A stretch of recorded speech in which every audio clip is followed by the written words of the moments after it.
Good afternoon, everybody. Good evening. Today we're going to be learning about chemical label and safety procedures. So as you can see, these are all common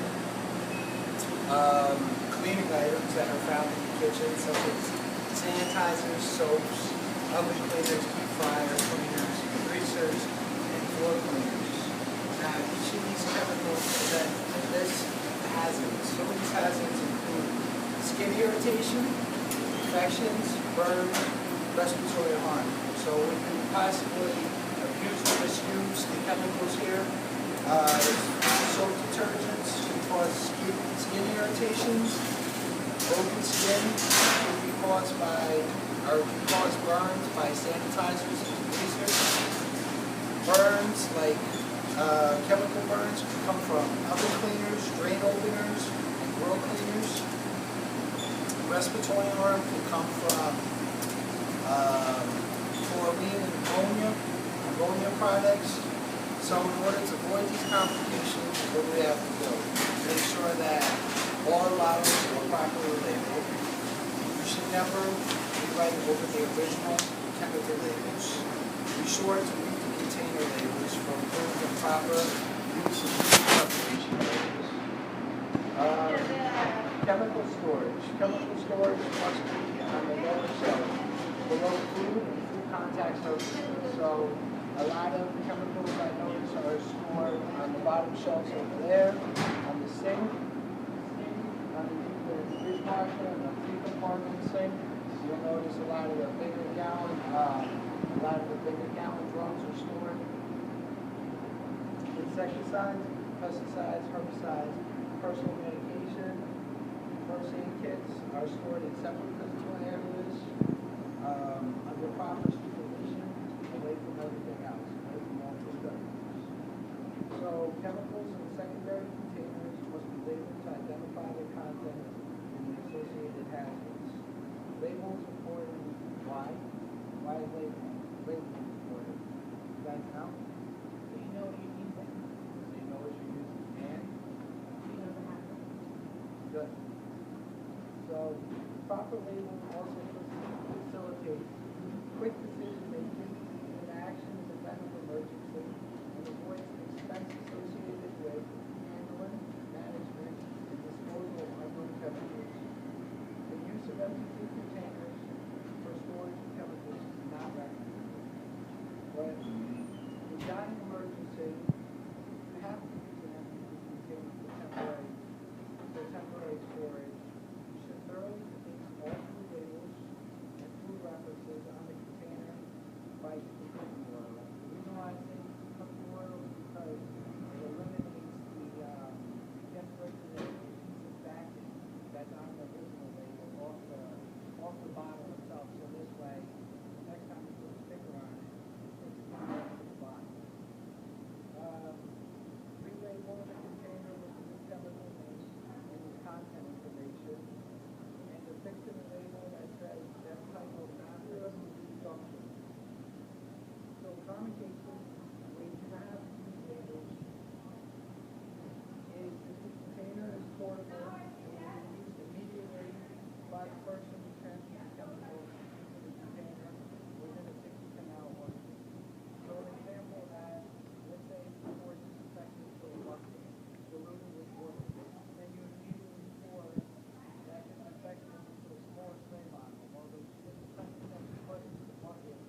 So to avoid communication error as well, you know, you can read this perfectly fine. Now, if my penmanship, if I were to write something on this bottle here, you might not be able to read my handwriting. It might be a little sloppy, so you're going to waste the time and make room for error on possibly picking up the wrong chemical ingredient because, you know, of something that's on my point.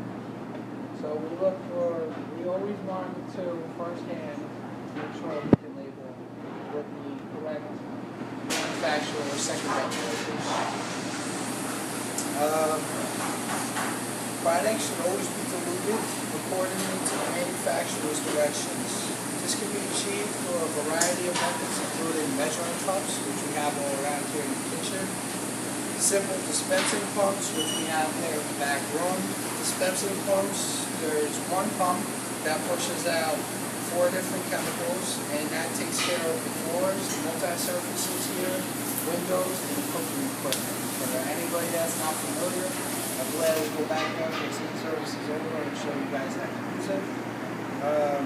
And a more complicated automated dilution equipment that's found on the 3-compartment dishwasher back there.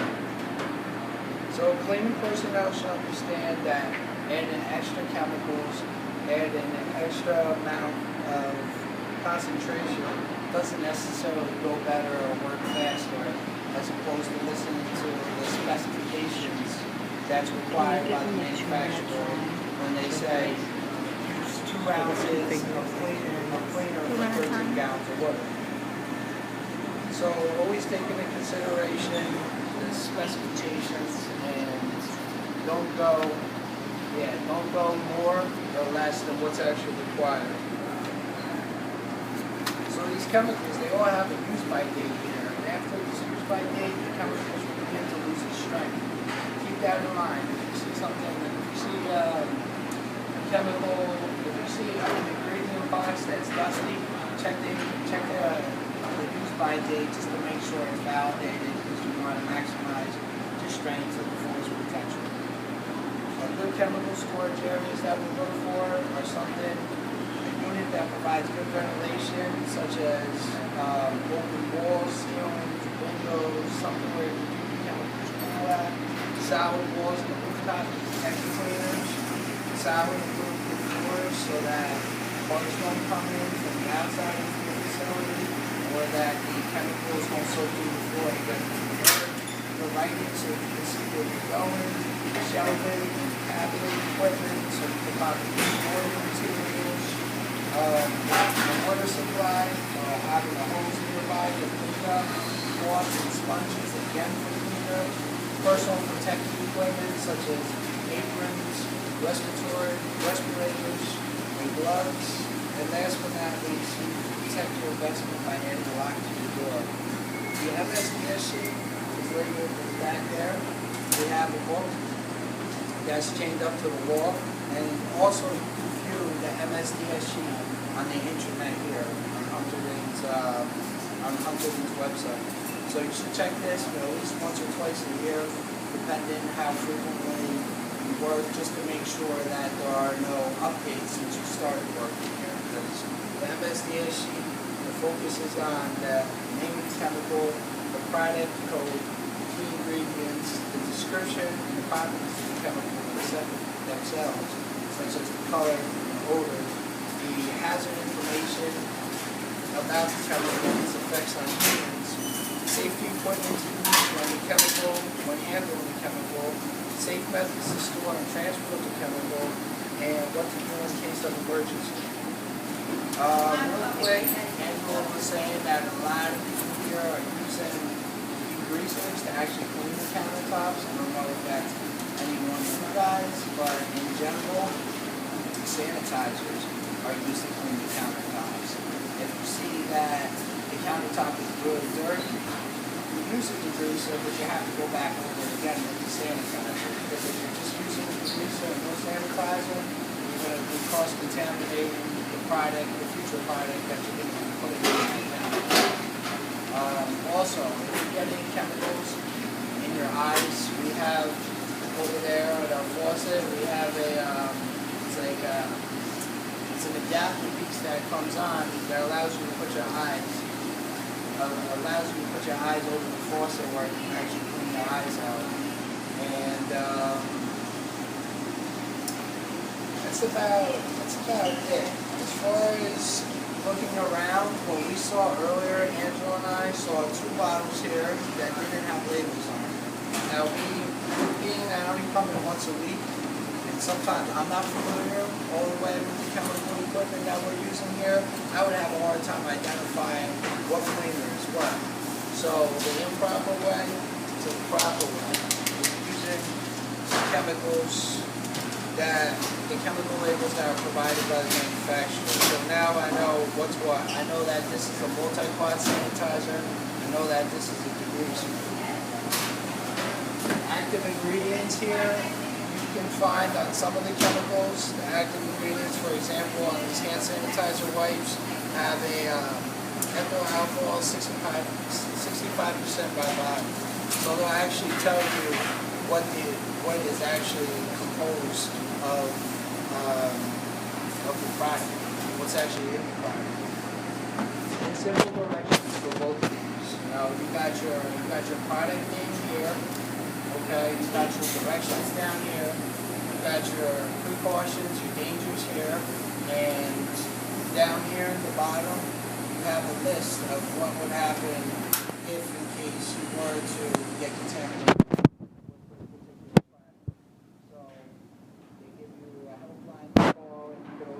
Back to any of these products found in the MSD issue.